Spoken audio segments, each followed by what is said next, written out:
Hello everyone, welcome to the first ever session of physiology.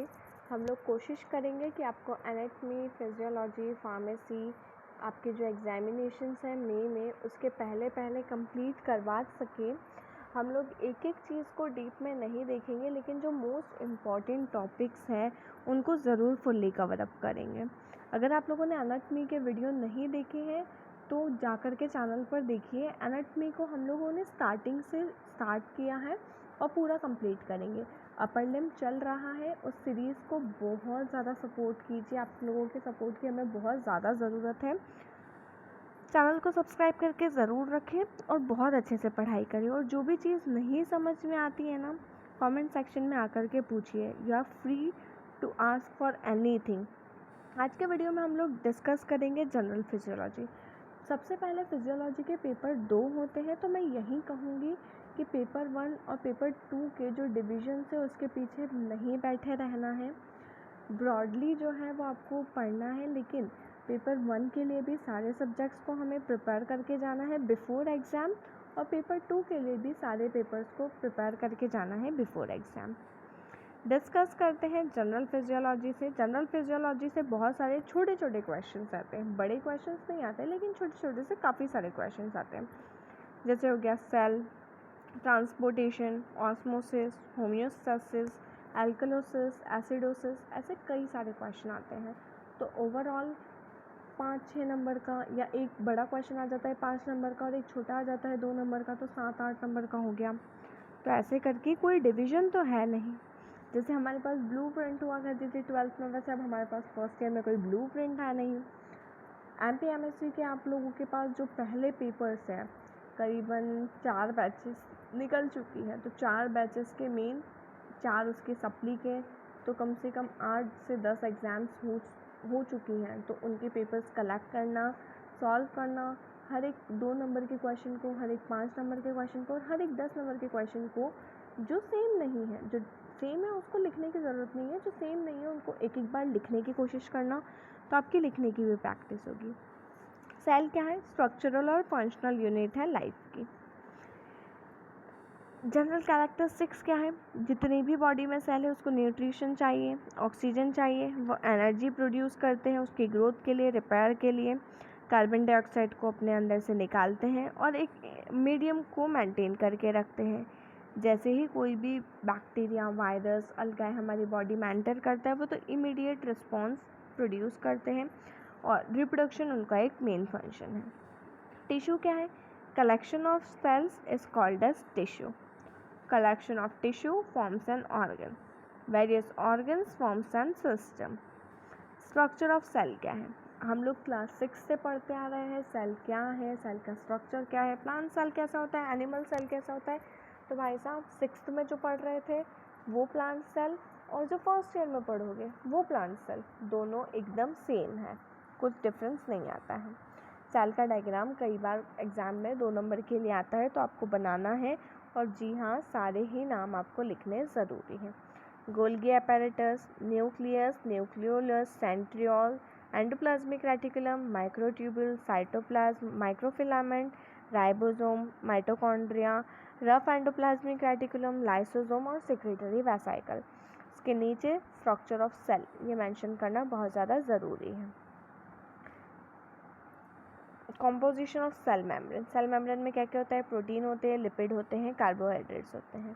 इसको मैं जल्दी जल्दी इसलिए बता रही हूँ क्योंकि ये छोटी छोटी सी चीज़ें जो हम लोग पढ़ करके आ चुके हैं, हम लोग इन चीज़ों में टाइम वेस्ट नहीं करेंगे। हम लोग हमारा टाइम वहाँ इन्वेस्ट करेंगे जो चीज़ें डिफ़िकल्ट है, आप लोग पहली बार पढ़ रहे हैं और थोड़ी सी कॉम्प्लिकेटेड है। अब सेल मेम्ब्रेन के फंक्शन, साइटोप्लाज्म के फंक्शन क्या होता है, कहाँ होता है, ये सारी ऑर्गेनेल्स के फंक्शन आपको इस चार्ट से करने हैं। गोल्गी apparatus क्या होता है, माइटोकॉन्ड्रिया स्पेशली करना, माइटोकॉन्ड्रिया पर हर बार क्वेश्चन आते हैं, 2 नंबर का क्वेश्चन तो आता ही है। राइबोसोम क्या होते हैं, कितने टाइप के होते हैं, न्यूक्लियस क्या होता है, कैसा होता है, न्यूक्लियस के अंदर क्रोमोसोम कैसे अरेंज होते हैं, कहाँ जीन होता है, कहाँ सिचुएटेड होता है, एडेनिन क्या है, गोनिन क्या है, साइटोकिन क्या है, थायमिन क्या है, क्या ग्रोथ हार्मोन्स है, कैसे उनका डेवलपमेंट होता है। अब एक इम्पॉर्टेंट क्वेश्चन देखिए, ये आया, that is apoptosis. Cell death दो टाइप की होती है, एक होती है एपोप्टोसिस, एक होती है necrosis.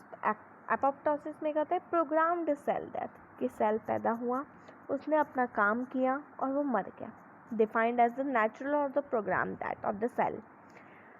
Apoptosis refers to the process by which the leaves falls from the trees in autumn। जैसे ऑटम के सीज़न में, पतझड़ के मौसम में पेड़ से पत्ते गिर जाते हैं, वैसे ही हमारी बॉडी में भी सेम तरीके से सेल डेथ होता है। इसका मतलब होता है सेल की सुसाइड।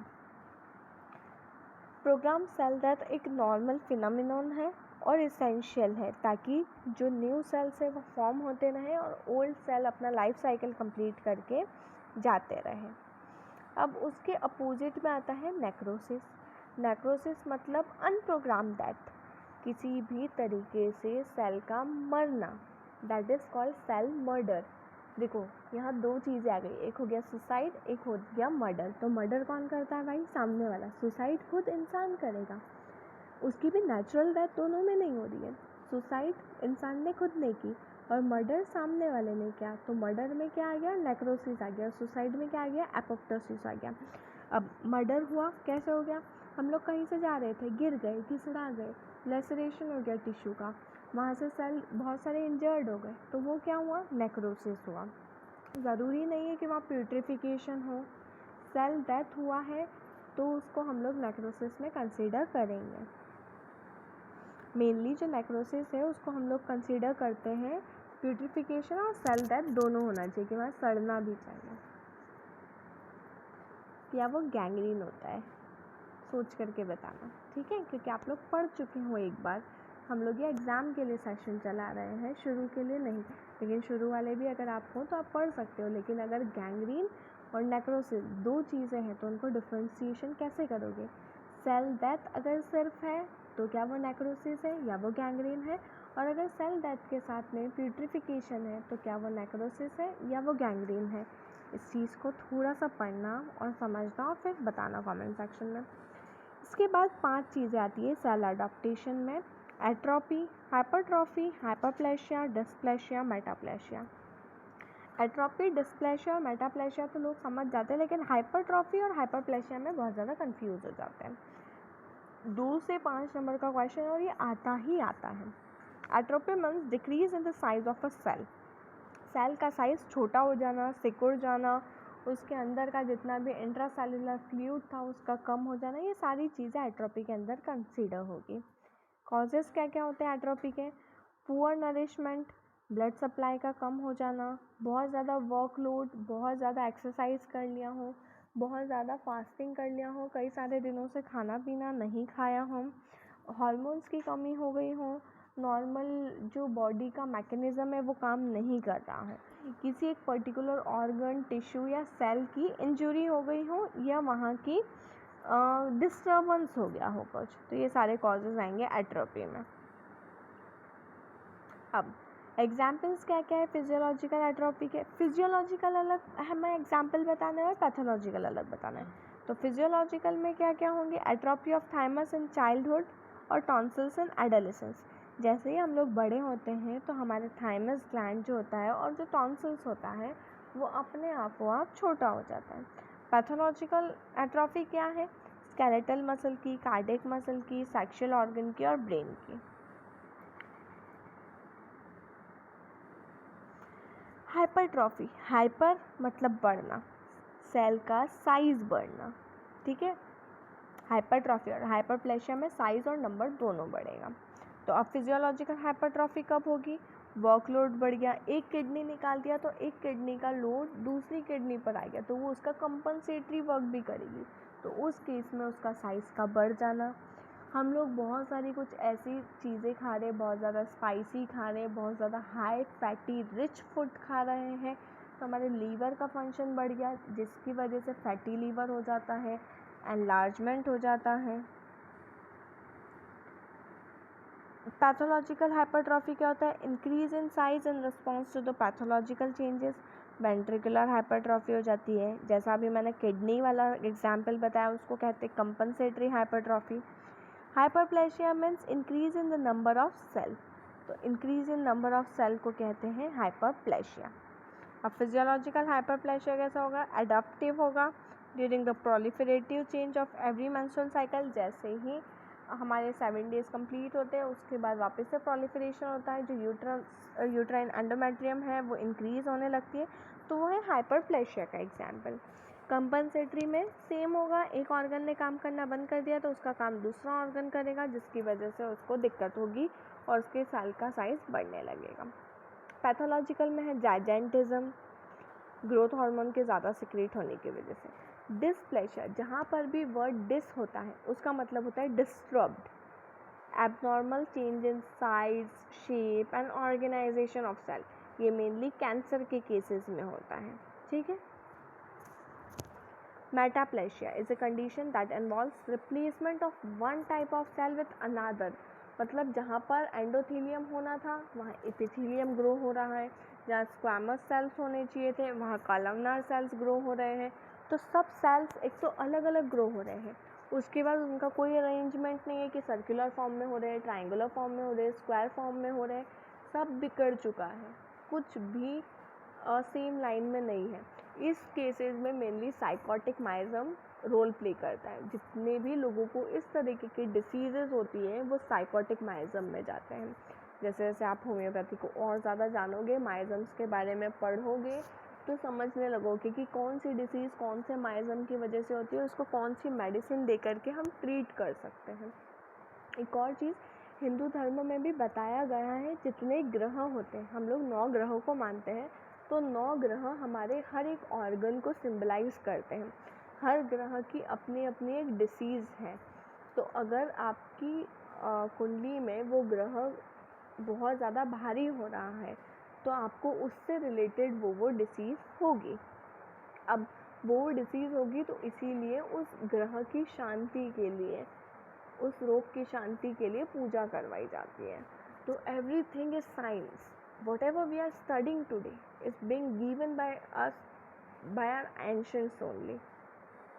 अब फिजियोलॉजिकल मेटाप्लेशिया में क्या होता है, transformation of cartilage into bone and transformation of monocytes into macrophages. सोचो मोनोसाइट किस में कन्वर्ट हो रही है, मैक्रोफेजेस में, तो बाकी जितने भी चीज़ें आएगी उसको सबको इंगल्फ करते जाएगी, वो अच्छी होगी तो भी इंगल्फ करते जाएगी।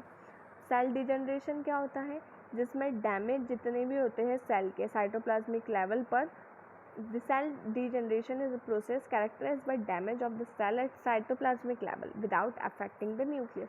न्यूक्लियस पर कोई चेंजेस नहीं हो रहे, जितना भी साइटोप्लाज्म है, साइटोप्लाज्मिक मेम्ब्रेन है, उसका मटेरियल है, उसमें चेंजेस हो रहे हैं, उसमें डिजनरेशन आ रहे हैं, उसको बोलेंगे सेल डिजनरेशन। इसके कॉजेज़ क्या क्या होते हैं, atrophy, hypertrophy, hyperplasia, fluid accumulation, fat infiltration, calcification. Cell ageing इतना इम्पॉर्टेंट नहीं है, स्टेम सेल्स भी इतना इम्पॉर्टेंट नहीं है। सेकेंड आता है सेल जंक्शन। सेल जंक्शन क्या होता है, is a connection between neighbouring cell. एक सेल का दूसरे सेल से कनेक्शन, उसे कहते हैं सेल जंक्शन या मेम्ब्रेन जंक्शन। इसमें 3 टाइप के होते हैं, ऑक्लूडिंग, कम्युनिकेटिंग एंड एंकोरिंग। इसकी डेफिनेशन पढ़ना है, बाकी कुछ भी नहीं। गैप जंक्शन और एक और हमारे काम का है, वो मैं आपको बता देती हूँ, इसके अलावा हमारे काम का कुछ भी नहीं है। अब इसमें हमें पढ़ना है गैप जंक्शन।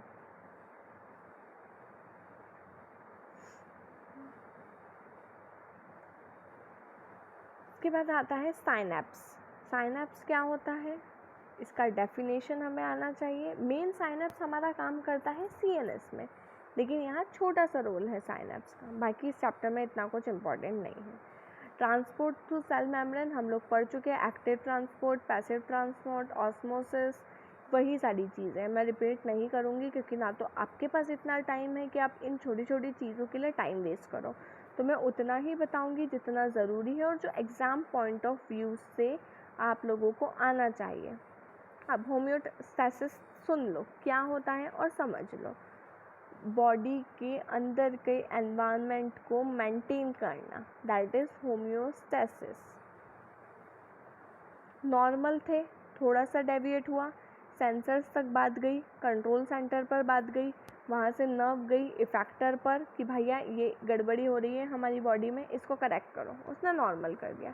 इन्फॉर्मेशन आई, उसको कनेक्ट किया और वो कनेक्ट हो गया। अब 2 तरीके के मैकेनिज़्म होते हैं, पॉजिटिव और नेगेटिव। ये सिर्फ चार्ट पढ़ना है, बाकी कुछ भी नहीं पढ़ना है। एसिड बेस बैलेंस थोड़ा सा बड़ा टॉपिक है और एकदम न्यू टॉपिक है, तो हम इसको कल वाले सेशन में कंप्लीट करेंगे। वीडियो पसंद आई हो तो चैनल को लाइक करना, सब्सक्राइब करना और वीडियो को शेयर करना।